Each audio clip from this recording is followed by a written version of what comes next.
I stared at my phone, my fingers hovering over the screen as I read the caption for the 10th time. There it was, in black and white, my daughter's triumphant declaration to the world. I sold everything my mother had and I'm finally free. Thanks for the cards, old girl. The photo showed Eliza lounging on a beach somewhere tropical, cocktail in hand, designer sunglasses perched on her nose. My credit card had probably paid for it all. I took a deep breath and typed my response, proud of my creation. Then I hit like. What Eliza didn't know was that I had seen this coming for months. The unexplained charges on my credit cards, the missing jewelry, the way she'd hover whenever I opened my online banking, the friends who suddenly started appearing at our house, people twice her age with sharp eyes that assessed everything of value in our home. 3 months earlier, I had quietly transferred most of my assets into a trust and changed my will. My daughter wasn't just disinherited. She had no idea that the everything she thought she'd stolen amounted to less than 15% of what I actually owned. Is this what grief does to people? My friend Lexi asked when I showed her the post. I know losing Arthur was devastating for both of you, but this isn't grief, I said, setting my phone down on her kitchen counter. This is who she's become. My husband's death 2 years ago had changed everything, but not in the way people assumed. Arthur's passing hadn't created the monster my daughter had become. It had merely removed the only person she'd ever truly feared disappointing. The pain that shot through me wasn't just from betrayal. It was the final death of hope. Hope that somewhere inside this calculating young woman was still the little girl who used to curl up next to me during thunderstorms. Hope that this was all just a phase of extended adolescent rebellion at 27. What are you going to do? Lexi asked, sliding a cup of tea across the counter. I picked it up, feeling the warmth against my palms. I'm going to let her find out exactly what she's done. Meredith, Lexi's voice lowered, don't do anything rash. Rash would have been calling the police the moment I noticed the first withdrawals, I said. I've been patient. I've been strategic. Now I'm going to be just. The truth was, I'd spent months preparing for this moment. Ever since I found the notebook where she'd listed all my valuables with estimated prices, where she'd written June, August, Mom distracted by grief anniversary, perfect timing. My husband had died in July. My phone pinged with a notification. Eliza had responded to my comment. Knew you'd be cool with it. Best mom ever. She thought I was playing along, that I somehow approved of what she'd done. I wasn't sure if that made it better or worse. Another ping, a private message. Hey Mom, the card stopped working. Can you call the bank? Probably just flagged for international use. I smiled despite myself. So she'd discovered the first roadblock. The carefully constructed house of cards was starting to wobble. What's that look? Lexi asked. The beginning, I replied. She's just discovered the credit cards are canceled. I'd given myself permission to feel every emotion about this situation. The hurt, the anger, the disbelief, and yes, even a certain dark satisfaction as my plan began to unfold. I wasn't going to become bitter or vindictive, but I refused to be a victim in my own life story. Not again. Before Arthur died, I'd been living in a comfortable fog. I'd been so busy being the perfect corporate wife, the supportive mother, that I'd stopped paying attention to what was happening right in front of me. Arthur's death had ripped away that fog, and in its place was a painful clarity. I should have seen it sooner, I admitted to Lexi. All those expensive gifts she suddenly needed to buy her friends. The way she'd ask about my insurance policies, about what would happen to the house if anything happened to me. Lexi reached across the counter and squeezed my hand. You saw it when you needed to. That's what matters. My phone buzzed again. A call this time, not a text. Eliza's face flashed on the screen. Are you going to answer it? Lexi asked. I shook my head. Not yet. First, I need to make a few calls of my own. What Eliza didn't know was that I had more than financial safeguards in place. I'd been collecting evidence for months, recordings of conversations where she'd discussed her plans with her new boyfriend, Zachary, copies of forged signatures, photographs of items before they disappeared from my home. I'd been meticulous, just as Arthur had taught me to be in the early days of our marriage when he was building his law practice. Always be prepared for the worst while hoping for the best, he used to say. I doubt he ever imagined I'd be using those skills against our only child. My phone buzzed and buzzed. 3 missed calls now, followed by a flurry of increasingly desperate texts. Mom, you need to call the bank ASAP. Seriously, this isn't funny. I'm stranded. Did you seriously cancel your own cards? That's crazy. And finally, you can't do this to me. I deserve this. There it was. The entitlement that had been carefully nurtured by both of us, if I was being honest.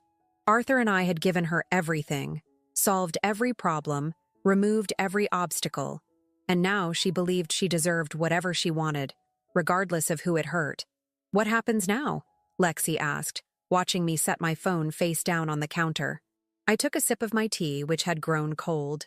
Now we wait for her to come home.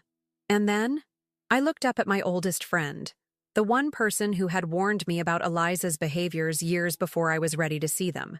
Then I give my daughter a choice, I said. A real one.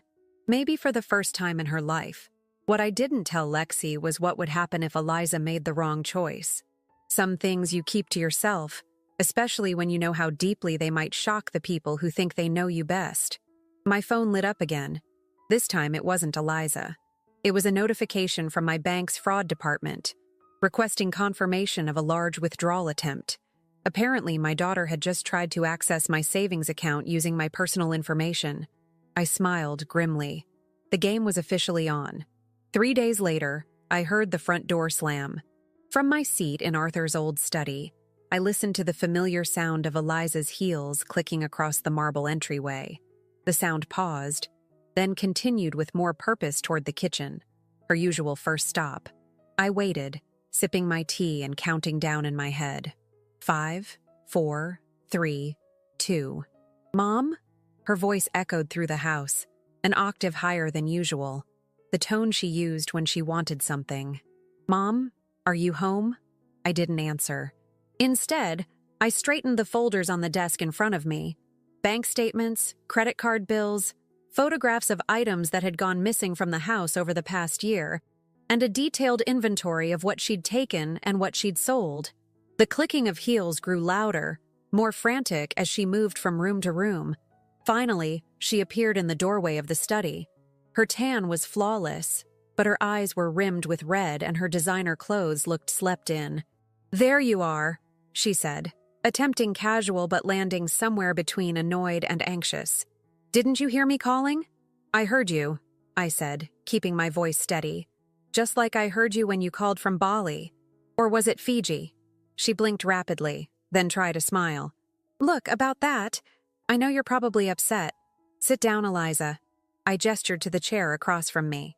Her smile faltered, but she complied, perching on the edge of the chair like she was ready to bolt at any moment. Her eyes darted to the folders in front of me, then back to my face. So, I began, would you like to tell me exactly what you've been doing? Or shall I tell you what I already know? She shifted in her seat. Mom, I know this looks bad, but I can explain everything. Please do. I folded my hands on top of the folders. She launched into a carefully crafted story about how she'd borrowed some things to help a friend in trouble, how she'd always intended to replace them, how she'd been under so much stress since Dad died. The Instagram post? Just a joke between friends that got out of hand. I let her talk herself into a corner, watching as the lies piled up like a house of cards, waiting for the inevitable collapse. Are you finished? I asked when she finally ran out of excuses. She nodded, her eyes wide with what she clearly hoped looked like remorse. I opened the top folder and removed a sheet of paper. This is a list of everything you've taken from this house in the past 14 months. The items with check marks next to them are things you've sold. Would you care to verify its accuracy? Her face paled. How did you... I also have copies of the forged checks, I continued, pulling out another document. And recordings of several interesting conversations between you and Zachary. He has quite the criminal record, by the way. I'm not sure your father would have approved. You've been spying on me? Her voice rose with indignation, as if I was the one who had done something wrong. I've been protecting myself, I corrected. There's a difference. This is insane. You're invading my privacy. I'm your daughter. I looked at her, really looked at her. The child I had raised. The young woman who had once had such promise. Where had we gone wrong? Was it the constant praise without accountability? The problems we'd solved for her instead of letting her face consequences? Or was there something broken in her that neither Arthur nor I had been willing to see? Yes, you are my daughter, I said quietly, which is why I haven't gone to the police. Yet. That got her attention. The color drained from her face. You wouldn't. I have enough evidence for a very compelling case of elder financial abuse, identity theft, and fraud. Zachary would be charged as an accomplice, of course. Mom, please. Her voice cracked, real fear replacing the indignation. You know I wouldn't survive in prison. It was the first honest thing she'd said since she walked in the door. I agree, I said, which is why I'm offering you a choice instead. I pulled out another folder and slid it across the desk. Inside was a contract I'd had drawn up by Arthur's old colleague at his law firm. What's this? She asked, not touching it. Your way forward, I said. Option 1. You sign this agreement to enter a 6-month residential rehabilitation program for addiction and behavioral therapy. You complete the program, and upon successful completion, you get a small monthly allowance, and we try to rebuild our relationship. All evidence of your crime stays with my attorney, sealed unless you violate the terms. She stared at the contract, then back at me. And option 2? I call Detective Fortin. You remember him from Dad's bowling league? And file formal charges this afternoon. Her laugh was short and bitter. So basically, I'm screwed either way. No, Eliza. You're being offered a chance to take responsibility for your actions and get help. That's not being screwed. That's being an adult. She stood up, pacing the room like a caged animal. This is blackmail. This is consequences, I corrected. Something your father and I failed to introduce you to properly, it seems. She whirled on me, eyes flashing. Don't you dare bring Dad into this. He would never do this to me. The mention of Arthur sent a wave of sadness through me. Your father loved you beyond reason, Eliza. But even he had his limits. Did you know he changed his will 6 months before he died? That stopped her cold. What are you talking about? He knew, Eliza. About the money that went missing from his personal account. About the prescription medications you were stealing from his medicine cabinet and selling at your parties. He knew, and he was planning to confront you. Then he got sick, and he never got the chance. She sank back into the chair, her face ashen. You're lying. I pulled out Arthur's journal from the desk drawer and opened it to a page marked with a post-it note. I slid it across to her.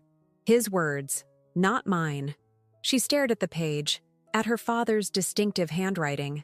I knew exactly what she was reading.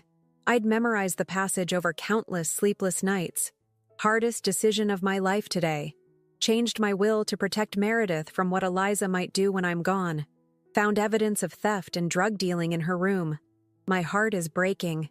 Where did we go wrong? How do I save my daughter from herself? Tears welled in her eyes, spilling over as she pushed the journal away. He wasn't supposed to find out. But he did, I said softly. And now you have a choice to make. Get help or face legal consequences. The decision needs to be made today. She wiped her eyes, a hardness returning to her expression. And if I refuse both options, if I just walk out that door, then the police will be waiting at Zachary's apartment within the hour. I know that's where you're staying. The GPS on your phone has been quite informative. I picked up my own phone. One call, Eliza. That's all it takes. She stared at me, searching for weakness, for any sign that I was bluffing. She found none. You've changed, she said finally, accusation in her voice. Yes, I agreed. I have. And it's time for you to change too. A tense silence stretched between us as she weighed her options. I could almost see the calculations running behind her eyes, looking for loopholes, for escape routes, for ways to manipulate the situation to her advantage. Then her phone chimed with a text message. She glanced at it and something in her expression shifted. I need time to think, she said, standing up. You have until 5 p.m. today, I replied. Not a minute longer. She nodded stiffly and walked out, her steps less confident than when she'd arrived. I heard the front door close behind her, not quite a slam this time. As soon as she was gone, I picked up my phone and called Lexi. "She came home," I said when she answered. "And now she's gone again. Did she agree to get help?" "Not yet, but she has until 5 o'clock. I glanced at my watch. 3 hours. "And if she doesn't come back?" Lexi asked. "Then Plan B goes into effect," I said, thinking of the detective whose number was already programmed into my phone. What I didn't tell Lexi was that I'd also received a concerning text from Zachary earlier that morning. A thinly veiled threat suggesting that if I didn't back off, I might regret it.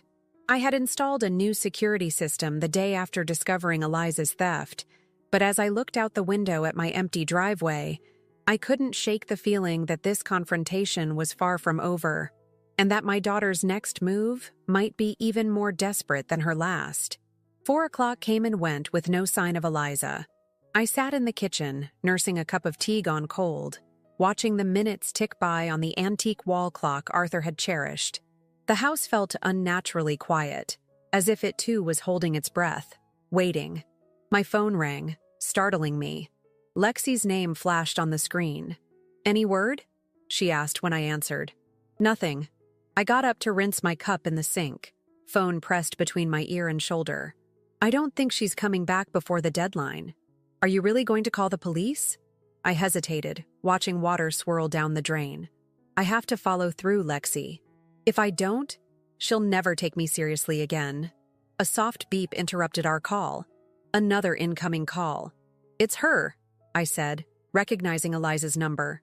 "I'll call you back." I switched over. "Eliza?" But it wasn't my daughter's voice that answered.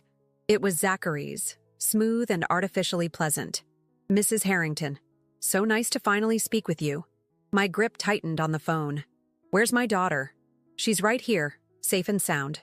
A pause. "For now." "Let me talk to her." Cold dread washed over me. "In a minute. First, we need to discuss your ultimatum." I moved to the security panel by the kitchen door and pressed the emergency alert button, sending a silent alarm to the security company. Then I switched my phone to speaker and set it on the counter. "I'm listening," I said, keeping my voice steady while I opened my laptop and quickly typed out an email to Detective Fortin with Zachary's full name and last known address. "Eliza tells me you've been collecting quite the file on us," Zachary continued. "Not very motherly, if you ask me." "Neither is theft and fraud," I countered, hitting send on the email. "What do you want, Zachary?" He chuckled, the sound making my skin crawl. "Straight to business. I respect that. Here's the deal. You're going to drop this whole rehabilitation nonsense and transfer $50,000 to an account I'll text you. In return, you get your daughter back unharmed and we disappear from your life forever." "That sounds like kidnapping," I said, thinking quickly. "On top of the fraud and theft charges, that's a significant prison sentence." "Only if you involve the police," he replied, his voice hardening, which would be very unwise right now. In the background, I could hear muffled sounds. Eliza's voice, though I couldn't make out the words. "Let me speak to my daughter," I demanded again. A rustling sound, and then Eliza's voice came through, shaky and thin. "Mom? Are you all right? Has he hurt you?" "I'm okay." Her voice cracked. "But Zachary's serious. You need to do what he says." Something in her tone caught my attention. A certain cadence, a slight emphasis. It was the same voice she'd used as a child when we played our secret code game, a game Arthur had taught her for emergencies. 3 words spoken with unusual emphasis meant, "I'm in danger, but I'm playing along." She'd said, "But Zachary's serious." 3 words, emphasized just enough for me to catch it. "Put Zachary back on," I said, mentally shifting gears. I needed to buy time. "Have you thought about my offer?" Zachary asked when he came back on the line. "I need proof that you'll let her go." I opened a text to Lexi, quickly typing, "Emergency. Call Fortin. Zachary has Eliza. Tracking phone now." "You don't exactly have leverage here, Mrs. Harrington." "Neither do you if anything happens to my daughter," I replied. "I need to know she'll be safe before I transfer any money." Zachary sighed dramatically. "Fine. Here's what's going to happen. You'll transfer $25,000 now as a show of good faith. Once I confirm it's received, I'll send you our location. You bring the remaining $25,000 in cash. No police, no tricks, and we make the exchange. I'll need time to arrange the cash withdrawal, I said, stalling. My security company would have alerted the police by now, and the GPS tracker I'd installed on Eliza's phone after discovering her theft would give them a location. You have 1 hour for the initial transfer, Zachary said. I'll text you the account details. The call ended abruptly. Within seconds, my phone buzzed with a text containing bank information. I forwarded it to Detective Fortin with a quick message. Zachary's account for money transfer. Call me ASAP. Less than a minute later, my phone rang again. It was Fortin. I got your messages, he said without preamble. We're tracing the account information now. Do you have any idea where they might be? I have a GPS tracker on Eliza's phone, I explained, pulling up the tracking app on my laptop. It shows they're at a motel off Highway 16, about 20 miles north. I know it, Fortin confirmed. Listen carefully, Meredith. I'm sending officers there now, but I need you to stay put. Under no circumstances should you try to handle this yourself. He wants me to transfer money and then meet them with cash, I told him. Stall him, Fortin instructed. Tell him you're arranging the transfer, but it's taking time because of bank security measures. We need about 20 minutes to get officers in position. After hanging up, I texted Zachary. Transfer in progress. Bank flagged it as unusual activity. On phone with them now to clear it. His response was immediate. You have 30 minutes before I reconsider our arrangement. The next 20 minutes were the longest of my life. I paced the kitchen, jumping at every sound, checking the tracking app obsessively to make sure they hadn't moved. The little blue dot remained stationary at the motel. My phone rang again. Fortin. We have officers surrounding the motel, he said in a low voice. They've confirmed your daughter's car is in the parking lot, and the manager identified Zachary from a photo. They're in room 114. Relief flooded me, quickly followed by fresh anxiety. What happens now? Now we need a distraction, Fortin explained. I want you to call Zachary. Tell him the money's been transferred and you have confirmation. Keep him on the phone as long as possible. With shaking hands, I dialed Zachary's number. He answered on the second ring. The transfer is complete, I said, forcing confidence into my voice. I have the confirmation number for you to verify. About time, he muttered. Read it to me. I recited a string of random numbers, knowing he'd be too busy checking his account to recognize they were fake. In the background, I could hear movement, voices. Suddenly, there was a commotion on Zachary's end, shouting, a loud bang, the sound of breaking glass. Police! Don't move! Zachary cursed violently before the call cut off. My phone rang again almost immediately. Fortin. We have them both, he said. Eliza's safe. A bit shaken up, but unharmed. Zachary's in custody. The relief was so overwhelming I had to sit down. Thank you, I whispered. Thank you. There's something else you should know, Fortin continued, his voice gentler. When we entered the room, it looked like Eliza was trying to get away from Zachary. She'd managed to unlock the bathroom window and was halfway out when we came in. She wasn't a willing participant, Meredith. My hand flew to my mouth, tears springing to my eyes. Can I see her? We need to get statements from both of you, but yes, we're bringing her to the station now. I'll text you the address. 2 hours later, I sat in a waiting area at the police station, a styrofoam cup of terrible coffee cooling in my hands. The door opened, and Eliza appeared, escorted by a female officer. Her mascara was smudged, her hair disheveled, but when she saw me, something in her eyes changed, a vulnerability I hadn't seen in years. I stood, uncertain whether to approach, but then she took a hesitant step forward, and another, until she was standing right in front of me. I didn't know he was going to do that, she said, her voice barely above a whisper. I just went to tell him about our conversation, and he got so angry, said I was ruining everything. Detective Fortin told me you were trying to escape when they arrived, I said. She nodded, looking down at her hands. I realized he wasn't going to let me go, no matter what you paid. And she looked up, her eyes meeting mine. I didn't want you to have to save me again. I've caused enough damage. I wanted to reach for her, to pull her into my arms like I had when she was small, but something held me back. Too much had happened. Too many lines had been crossed. "What happens now?" she asked, mirroring the question I'd asked Fortin earlier. "That depends," I replied carefully, "on the choices you make from here." Her eyes held mine, searching. "What about option 1? Is that still on the table?" "The rehabilitation program. A chance, perhaps our last, to repair what was broken, not just in her, but between us." Before I could answer, Detective Fortin approached, his expression serious. "I'm sorry to interrupt, but we have a situation," he said, looking from me to Eliza and back again. "Zachary's made some claims during his interrogation, claims that change things significantly." Eliza's face drained of color. Whatever progress we'd just made seemed to evaporate instantly as fear took its place. "What kind of claims?" I asked, even as a sinking feeling told me I already knew the answer. Fortin's gaze was steady, compassionate but unyielding. The kind that suggests this situation goes much deeper than we initially thought. Detective Fortin led us to a small conference room. The fluorescent lighting cast harsh shadows across Eliza's face, making her look even more fragile than she had in the waiting area. I sat across from her, noticing how she avoided my gaze. "Zachary claims that the original plan was much bigger than just stealing your valuables," Fortin began, setting a folder on the table. "According to him, there was a plan to gain control of all your finances." "That's not true," Eliza interrupted, her voice sharp with panic. "He's lying." Fortin gave her a measured look before continuing. "He says you were the one who came up with the idea initially, but he improved on it." My stomach twisted. I'd suspected theft, but this was different. This was calculating, premeditated, and much more personal. "What exactly was the plan?" I asked, surprised by the steadiness in my voice. Fortin glanced at Eliza, then back to me.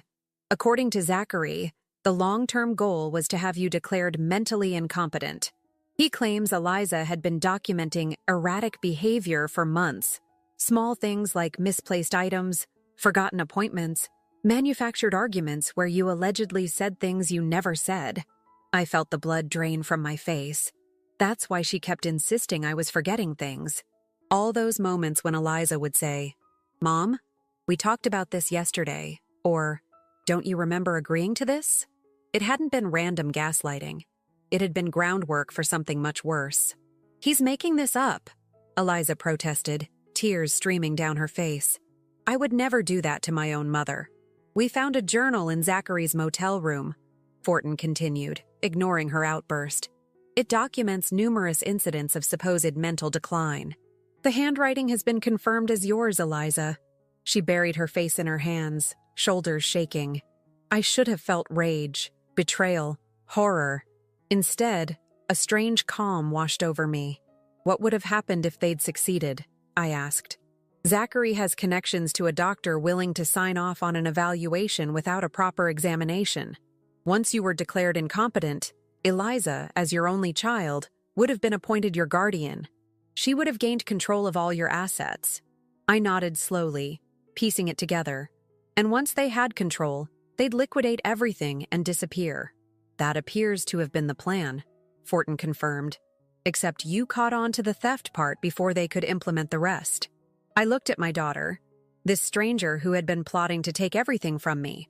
Not just my possessions, but my independence, my dignity, my very autonomy. How had we come to this? "I need to speak with my daughter alone," I said to Fortin. He hesitated. "Mrs. Harrington, I'm not sure that's—" "Please, Detective. 5 minutes." After a moment's consideration, he nodded. 5 minutes. I'll be right outside." When the door closed behind him, silence filled the room. Eliza still wouldn't look at me. "Was any of it real?" I finally asked. "The vulnerability you showed earlier, the fear of Zachary? Or was that just another performance?" She flinched as if I'd slapped her. "It wasn't supposed to go this far," she whispered. "Zachary took it too far. But the plan to have me declared incompetent, that was real." She didn't deny it, which was answer enough. "Why, Eliza? What happened to you? What turned you into someone who could do this to her own mother?" Finally, she looked up, her eyes red-rimmed but suddenly hard. "You want to know why? Because you and Dad always made it so easy. You fixed everything, gave me everything, never let me face a single consequence. And then when he died, you just shut down, like I didn't matter anymore. That's not true, I protested. Isn't it? You buried yourself in your grief and your work. Meanwhile, I was drowning. The trust fund Dad left me was supposed to be mine when I turned 25. But suddenly you were the trustee until I turned 35 because of some last-minute change he made. 10 more years of asking permission for my own money. I shook my head. He made that change because he saw what you were becoming. He was trying to protect you from yourself. He was controlling me from beyond the grave, she snapped. And you were helping him. The bitterness in her voice took me aback. Was this really how she saw things? Had she convinced herself she was the victim in all this? The trust fund restrictions were meant to give you time to mature, to figure out what you wanted from life beyond material things, I explained. Arthur saw how easily influenced you were by people like Zachary, people who only valued you for what they could get from you. He was trying to protect you. By treating me like a child? By treating you like someone who hadn't yet learned the value of the opportunities you'd been given, I countered. And clearly, he was right. Her face hardened. So what happens now? You press charges? Send your only daughter to prison to teach her a lesson? The question hung between us, heavy with implication. This was the moment where my choice would determine both our futures. I don't know yet, I admitted. Part of me wants to.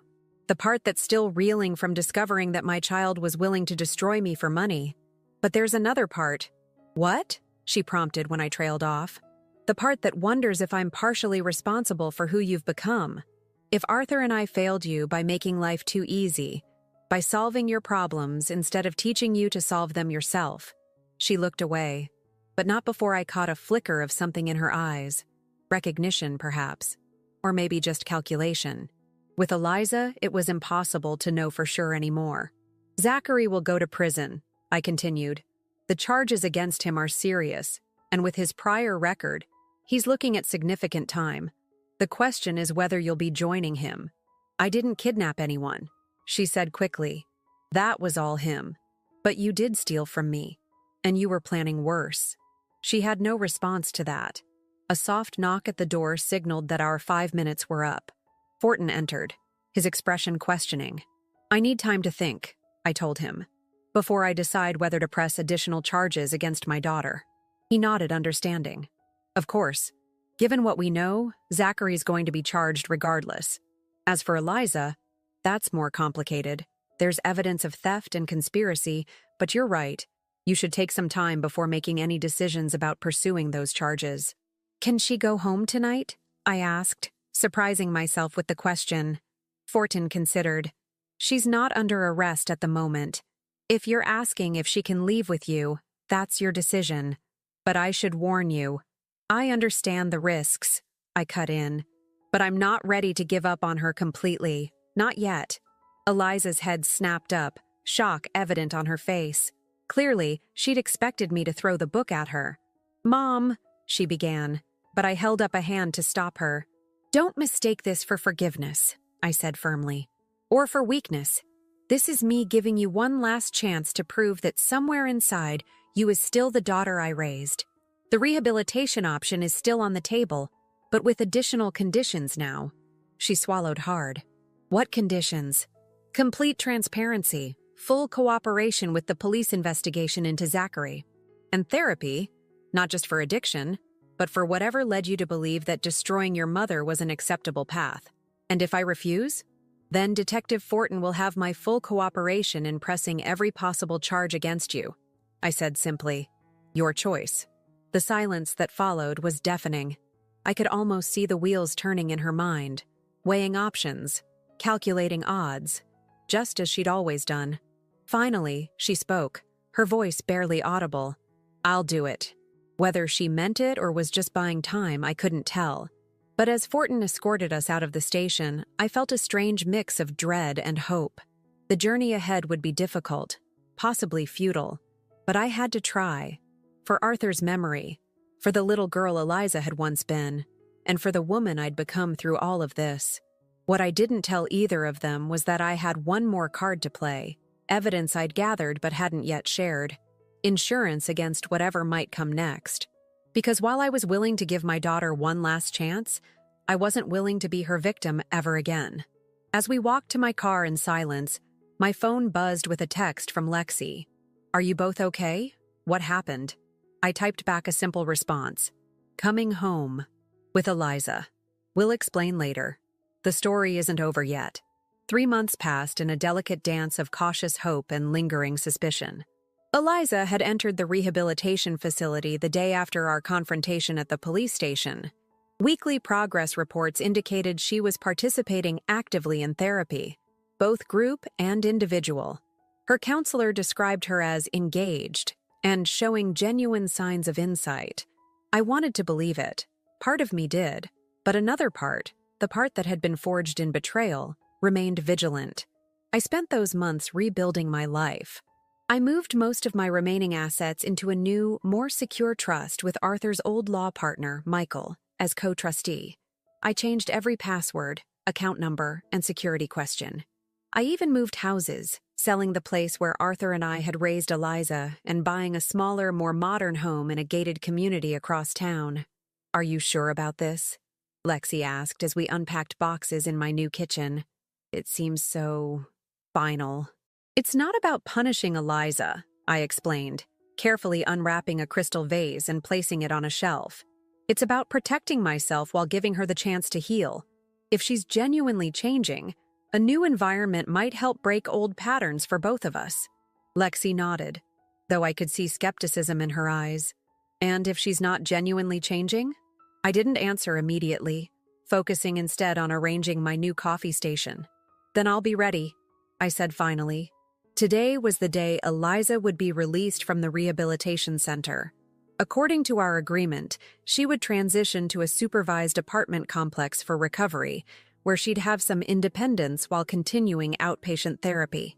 I'd arranged to meet her at the facility and drive her to her new place. As I pulled into the parking lot, my heart raced with a mixture of anticipation and dread. The woman who emerged from the building hardly resembled the Eliza who had entered 3 months earlier. Gone were the designer clothes and carefully applied makeup. This Eliza wore simple jeans and a sweater, her hair pulled back in a practical ponytail. She looked younger somehow and more authentic. She slid into the passenger seat, setting a small duffel bag at her feet. "Hi, Mom." "Hello, Eliza." I smiled tentatively. "You look well." "I feel different." She stared out the windshield as I pulled away from the facility. "Not better, exactly. Just more awake." We drove in silence for several minutes before she spoke again. "They told me you moved." I nodded. "I did. I needed a fresh start." "I understand." Her voice was soft, lacking the defensive edge I'd grown accustomed to. "I've been doing a lot of thinking about what happened, about what I did." I kept my eyes on the road, not trusting myself to look at her. And I'm sorry," she said simply. "I know that doesn't fix anything. I know it doesn't erase what I did or make it okay. But I am sorry, Mom. Truly." The words sounded genuine, but I'd been fooled before. "What did you learn, Eliza? About why you did what you did?" She took a deep breath. "I learned that I've been angry for a long time. At Dad for dying, at you for being stronger than me, at myself for not knowing who I am without all the stuff." She gestured vaguely. "The things, the money, the status. I've never had to be just me, and I didn't know how." I risked a glance at her. She was staring down at her hands in her lap. "Zachary saw that in me," she continued. "He saw how empty I was and how easily I could be filled with his ideas, his values. And I let him, because it was easier than figuring out who I really am." We turned onto a tree-lined street, approaching the apartment complex where she would be staying. "My therapist says I have a lot more work to do," she added. "Years of work, probably. But I'm willing to do it now. I want to." I pulled into a parking space and turned off the engine. For a moment, we sat in silence. "I want to believe you," I said finally. "But trust has to be earned, Eliza. And you broke mine in ways I never imagined possible." She nodded, tears welling in her eyes. "I know. I don't expect you to trust me now, or maybe ever. But I'm going to try to be worthy of it anyway." We got out of the car, and I helped her carry her few belongings up to the small one-bedroom apartment that would be her home for the next phase of recovery. It was simply furnished but clean and bright, with large windows overlooking a community garden. "It's nice," she said, setting her bag on the bed. "Thank you for arranging it." "The program director helped," I explained. "You'll meet with her tomorrow to go over the house rules and your outpatient schedule." Eliza nodded, running her hand along the simple desk by the window. "What happens now? With us, I mean." It was the question I'd been asking myself for months. Now we take it one day at a time. We're both different people than we were before all this happened. We need to get to know who we are now. "Can I ask you something?" She turned to face me. "The day of the Instagram post, when I wrote that I'd sold everything and was finally free, why did you like it and write that comment? Why not confront me right away?" I considered the question carefully. I needed to see how far you would go, and I needed you to know that I was aware of what you were doing, but that I wasn't going to play the victim. Proud of my creation. It wasn't about being proud of you in that moment. It was acknowledging that in some ways your father and I had created the person you became. She flinched slightly but nodded. "That's fair." As I prepared to leave, Eliza reached out hesitantly, then pulled back before touching me. Would it be okay if I called you sometimes? Just to talk?" "Yes," I said after a moment. "But Eliza, no lies, not even small ones. That's my condition." "No lies," she agreed. "I promise." I wasn't naive enough to fully trust that promise, but it was a beginning. 6 months later, I sat in a coffee shop across from my daughter. These monthly meetings had become our new ritual, neutral ground where we could carefully rebuild something that might someday resemble a relationship. "I got a job," she announced, stirring her latte. "Nothing fancy, just administrative work at a nonprofit. But I like it. It feels purposeful." "That's wonderful," I said, genuinely pleased. "How did that come about?" "One of the women from my support group works there. She recommended me." Eliza smiled shyly. "It's the first job I've ever gotten on my own merits, not because of the family name or Dad's connections." I nodded, remembering how Arthur had always smoothed her path, arranging internships and positions where she'd be guaranteed success. We'd thought we were helping her, but perhaps we'd only been denying her the chance to discover her own capabilities. "I have something to show you," Eliza said, pulling out her phone. She opened Instagram and handed it to me. There on the screen was a post from her account, dated that morning. It showed a simple desk with a nameplate reading, "Eliza Harrington, Administrative Assistant." The caption read, "First day at my new job, earning my way forward, one step at a time. Bart's new beginnings, coxier and grateful." Below, it was a comment from my account. "Proud of you, for real this time." I looked up, surprised. "I didn't write this." "I know," she said, taking the phone back. "I wrote it from your account. One last hack for a good cause this time. I wanted to show you what it would look like, you being proud of me again someday." She bit her lip. Was that wrong?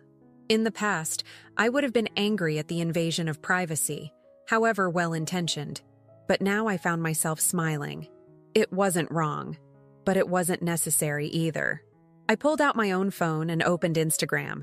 I created a new post, a photo of the two of us at the coffee shop, heads bent together over our drinks. I typed a caption, "New chapter with my daughter, proud of the woman she's becoming." Then I showed it to her. "Post it," she whispered, eyes glistening. "If you mean it." I hit share without hesitation. The post went live immediately, my public declaration of cautious hope. That evening, as I sat on the patio of my new home watching the sunset, my phone chimed with an Instagram notification. Eliza had responded to my post with a simple comment. "Thank you for not giving up on me when you had every reason to. Working every day to be worthy of that faith." I liked her comment and set my phone aside, savoring the feeling of possibility that had replaced the bitterness I'd carried for so long. The road ahead wouldn't be easy. Trust, once shattered, doesn't mend without scars. But for the first time in years, I believed that Eliza and I might find our way back to each other, not as the mother and daughter we once were, but as the women we were becoming. And that was enough for now. Enough to build upon, one honest moment at a time.